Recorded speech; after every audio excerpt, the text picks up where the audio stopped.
તો નમસ્કાર ગુજરાત આજના પ્રથમ સમાચારની અંદર વિસ્તારથી સમજવાના છીએ ગુજરાત રાજ્યના હવામાન વિશે, કારણ કે 21 તારીખ સોમવાર મંગળવાર આજે સમયગાળો રહ્યો એટલે 20 અને 21 તારીખ સોમ અને મંગળ આ સમયે જે સિસ્ટમ આવવાની હતી આવી ચૂકી છે અને અત્યારે હું વાત કરી રહ્યો છું 22 તારીખથી મિત્રો જે સિસ્ટમનું જોર વધવાનું છે એના વિશે આજના વિડીયોમાં વિસ્તારથી તમને સમજાવીશ, જેની શરૂઆત 21 તારીખથી થઈ ગઈ છે।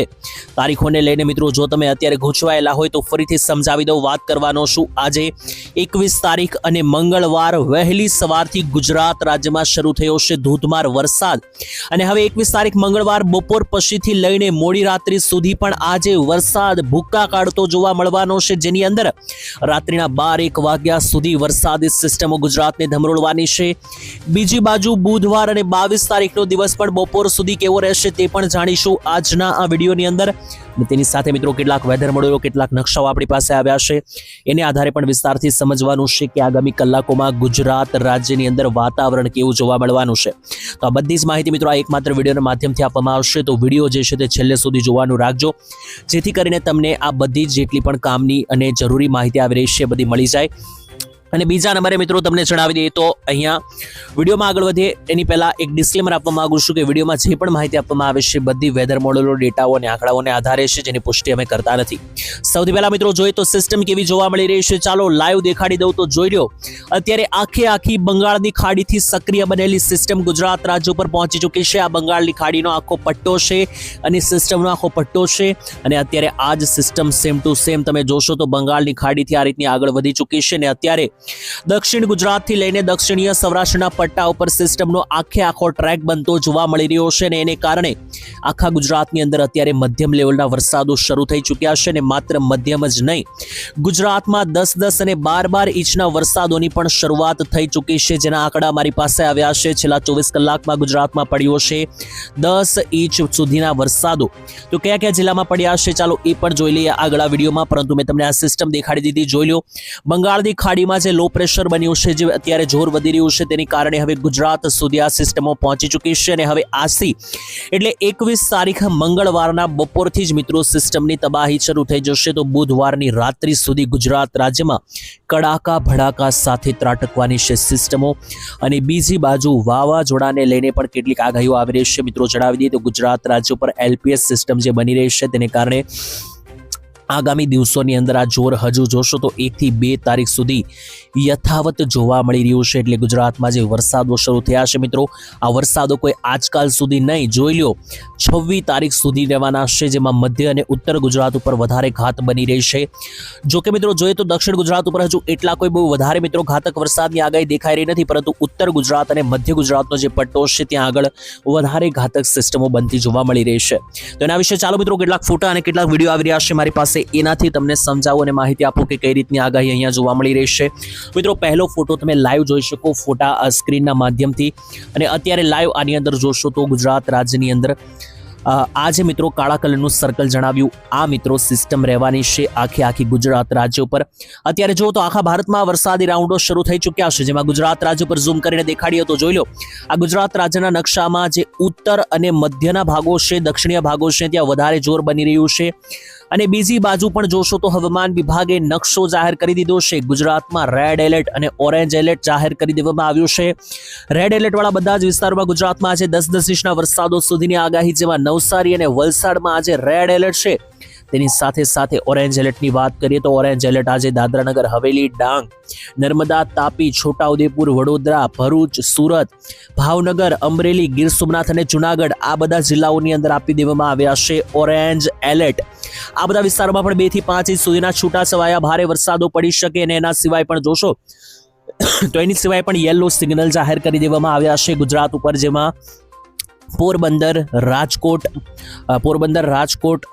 સુરેન્દ્રનગર, બોટાદ, અમદાવાદ, તેની સાથે સાથે અહીંયા ગાંધીનગર, મહેસાણા, અરવલ્લી, પાટણ, સાબરકાંઠાના વિસ્તારોથી લઈને નીચે આવ્યો તો અહીંયા ગોધરા, આણંદ, દાહોદ, મહીસાગર અને પંચમહાલનો જે પટ્ટો છે આ બધા જ વિસ્તારોની અંદર અહીંયા જોઈ લો તો યેલો સિગ્નલ જાહેર કરી દેવામાં આવ્યો છે. એટલે ગુજરાતના બધા જિલ્લાઓમાં આગામી કલાકોમાં કડાકા ભડાકા સાથે વરસાદો તૂટી પડવાના છે. અને જોઈ લો અમારી પાસે સિસ્ટમ આવી ગઈ છે 21 અને 22 તારીખની, જેમાં 22 તારીખે વધારે ખતરનાક વરસાદ જોવા મળી રહ્યો છે 21 તારીખ કરતાં પણ, જેમાં 125 mm સુધીના વરસાદો અને અમુક સેન્ટરોમાં જેમ કે તાપી અને નર્મદાના કેટલાક ભાગોની અંદર તો તમને 5 ઇંચથી વધારેના વરસાદો મિત્રો જે છે તે અહીંયા જોવા મળી રહ્યા છે. અહીંયા ખાસ જોશો તો એ ખૂણો છે, બાકી 4 ઇંચના વરસાદો દક્ષિણના બધા જ ભાગોમાં, સુરત, નવસારી, વલસાડ, ભરૂચ, ડાંગ આ બધા વિસ્તારોમાં 4, 5 ઇંચ, અને નર્મદા તાપીની અંદર જોશો તો 8 ઇંચના વરસાદો દેખાઈ રહ્યા છે. એની સાથે મધ્ય ગુજરાતમાં પણ મિત્રો જોશો તો 2 થી 3 ઇંચના છૂટાછવાયા વરસાદો છે. સૌરાષ્ટ્રમાં પણ ભાવનગર, અમરેલી, ગીર સોમનાથ, બોટાદ આસપાસ છે વરસાદ. પરંતુ હજુ પણ જે દરિયાકાંઠાના ભાગો છે જેમ કે દ્વારકા, મોરબી, જામનગર, કચ્છ આ બધા વિસ્તારમાં હજુ પણ સિસ્ટમ નબળી છે. એટલે ત્યાં સુધી હજુ સિસ્ટમ પહોંચી નથી. 24 થી 25 તારીખમાં આ ભાગોમાં પણ સિસ્ટમ પહોંચી જાય તેવી પૂરેપૂરી આશાઓ જે છે તે અત્યારે લોકોની જાગી રહી છે. બાકી જે કંઈ પણ નવી અપડેટ આવશે સિસ્ટમો લઈને આવનારા દિવસોની અંદર હું તમને રેગ્યુલર જણાવતો આપીશ. આજના આવી રીતના અત્યારે મેં જણાવ્યું એવી રીતે. તો ચાલો આગામી કલાકોમાં ક્યાં ક્યાં વરસાદ પડવાનો છે એ કોઈ ગામના નામ સાથે હવે સમજી લઈએ. પહેલા મધ્ય ગુજરાતથી શરૂ કરીએ.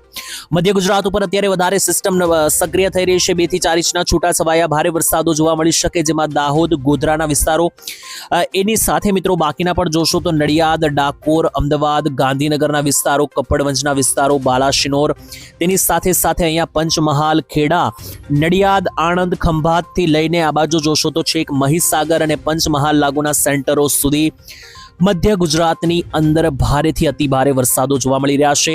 દક્ષિણ ગુજરાતમાં એનાથી પણ વધારે ઘાતક વરસાદ રહેશે, જેમાં સૌથી ભારે વરસાદ રહેશે વડોદરાની અંદર વીજળી અને ગાજવીજ સાથે. વડોદરાથી માંડીને ખંભાત, આણંદ, બોડેલી, છોટાઉદેપુરથી લઈને મિત્રો જે આસપાસના રાજપીપળા સહિતના પંથકો છે આ બધા જ વિસ્તારોમાં કડાકા ભડાકા સાથે આગામી કલાકોમાં વરસાદનું જોર વધશે. દક્ષિણ ભાગોમાં ચાલીએ વધારે આગળ તો સુરત, વ્યારા, બારડોલી, નવસારીથી લઈને ડાંગનો વિસ્તાર છે. આ બાજુ નર્મદા અને તાપીમાં તો સ્પેશિયલ મિત્રો 10 ઇંચ સુધીના પણ આગામી 2-4 દિવસમાં વરસાદ પડી શકે. અને આજે પણ આ બધા જ ભાગોમાં છૂટાછવાયા મધ્યમ ભારે ઝાપટા જેમ કે 2, 3, 4 ઇંચના પણ અમુક સેન્ટરોમાં પડી શકે. આગળ વધીને વાત કરીએ હવે સૌરાષ્ટ્રની.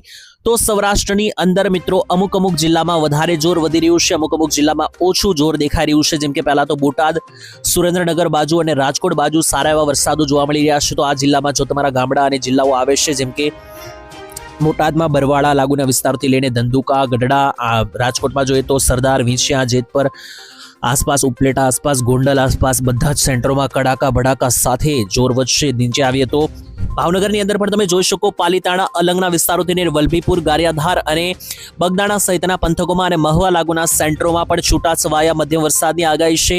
અમરેલી જિલ્લામાં આજે વરસાદ કોઈ મોટો નથી દેખાતો, ઓછો દેખાઈ રહ્યો છે, જેમાં રાજુલા, જાફરાબાદ, લીલિયા, બાબરા, લાઠી આ ભાગોમાં કોઈ મોટા વરસાદની આજે આગાહી નથી. ઝાપટા જોવા મળી શકે. ગીર સોમનાથ અને જૂનાગઢની વાત કરીએ તો કોડીનાર, વેરાવળ, ગીર સોમનાથ, વિસાવદર, ધારી, રાજુલા, તેની સાથે દરિયાકાંઠે મિત્રો આ બાજુ આવીએ તો છેક મિત્રો કેશોદ, વિસાવદર આ બધા સેન્ટરોમાં છૂટાછવાયા વરસાદની આગાહી રહેવાની છે. તેની સાથે પોરબંદર જિલ્લામાં પણ તમે જોઈ શકો કદાચ કુતિયાણા સહિતના વિસ્તારોની અંદર ઝાપટા પડવાની આગાહી છે. સૌથી મોટું સંકટ છે મિત્રો દરિયાકાંઠે મોરબી, જામનગર અને દ્વારકા સાથે કચ્છ. આ 4 જિલ્લામાં વરસાદની અત્યારે સૌથી વધારે જરૂર છે અને આ 4 જિલ્લામાં અત્યારે કોઈ મોટા વરસાદની આગાહી આજે તો નથી. પરંતુ જુઓ તો 22 તારીખે પણ અહીંયા સિસ્ટમ નથી પહોંચી રહી. 23, 24, 25 સુધી 25 તારીખે પછી મિત્રો 25, 26 તારીખે જે છે તે મિત્રો આ ભાગોમાં તમને વરસાદ પહોંચતો જો સારો એવો જોવા મળી રહ્યો છે. તો હજુ ઘણી બધી રાહ જોવી પડશે. બાકી ઉત્તર ગુજરાત આસપાસના વિસ્તારમાં 22 તારીખ પછીનો જે માહોલ બની રહ્યો છે જોઈને તમે હચમચી જશો, કારણ કે 22 થી 25 તારીખની વચ્ચે ઉત્તર ગુજરાતમાં જોશો તો અતિવૃષ્ટિ જેવી પરિસ્થિતિ જોવા મળશે, જેમાં મહેસાણા, અરવલ્લી, સાબરકાંઠા, બનાસકાંઠા, પાટણ આ બધા વિસ્તારોમાં 10 અને 16 ઇંચની વચ્ચેના વરસાદો તમને પડતા જોવા મળી શકે. પરંતુ આ ઉત્તર ગુજરાતના ભાગમાં આજે શું રહેવાનું છે, આજની કેટલી આગાહી છે એ જોઈ લઈએ. તો આજની તારીખમાં પણ ઉત્તર ગુજરાતમાં તમે જોશો તો આજે પણ સારો એવા ઝાપટા રહેવાના છે ઉત્તરીય ભાગોની અંદર, કારણ કે ઉત્તર ગુજરાતમાં આજે પણ છૂટાછવાયા લેવલના વરસાદો પડતા જોવા મળી રહ્યા છે. જેમાં ખાસ જોશો તો જે પાટણ, મહેસાણા, મણિયારી, રાધનપુર, ડીસા, થરાદ, પાલનપુર, સુઈગામ, વિશિયાના વિસ્તારોથી લઈને નીચે આવે તો ઈડર, પાલનપુર, ખેડબ્રહ્મા, અંબાજી, આ બધા ભાગોમાં આજે પણ છૂટાછવાયા ઝાપટા લેવલના વરસાદની આગાહી રહેવાની છે. બાકી આ રીતની સંપૂર્ણ અપડેટ આવી રહી છે, મેં તમને જણાવ્યું વિડીયોના માધ્યમથી. 22 તારીખથી વરસાદનું જોર થોડું વધી જવાનું છે ઉત્તર ગુજરાતમાં, ખાસ કરીને જે અરવલ્લી લાગુના વિસ્તારો છે અને જે સાબરકાંઠાના પટ્ટાઓ છે, બનાસકાંઠા, આ ભાગોમાં દરિયાકાંઠેથી મિત્રો જે છે તે સિસ્ટમ આવી રહી છે. 23-24 તારીખથી વરસાદનું જોર વધારે વધતું જોવા મળી રહ્યું છે. અને ત્યાર પછી મિત્રો આગામી સમયમાં જે રીતના નવા હવામાન સમાચાર આવતા જશે એમ હું તમને આ ચેનલના માધ્યમથી દરરોજની તાજી અપડેટ દરરોજ આપતો રહીશ. એ માટે ખાસ ચેનલ સાથે જોડાયેલા રહેવું પડશે તમારે. સબસ્ક્રાઇબ કરીને તમારા ગામમાં હાલ અત્યારે વરસાદ છે કે નહીં કોમેન્ટમાં લખજો. બાકી મિત્રો નવા હવામાન સમાચાર સાથે આવતીકાલે ફરી એકવાર મળીશું. ત્યાં સુધી રજા આપશો. ધન્યવાદ. જય માતાજી, જય દ્વારકાધીશ.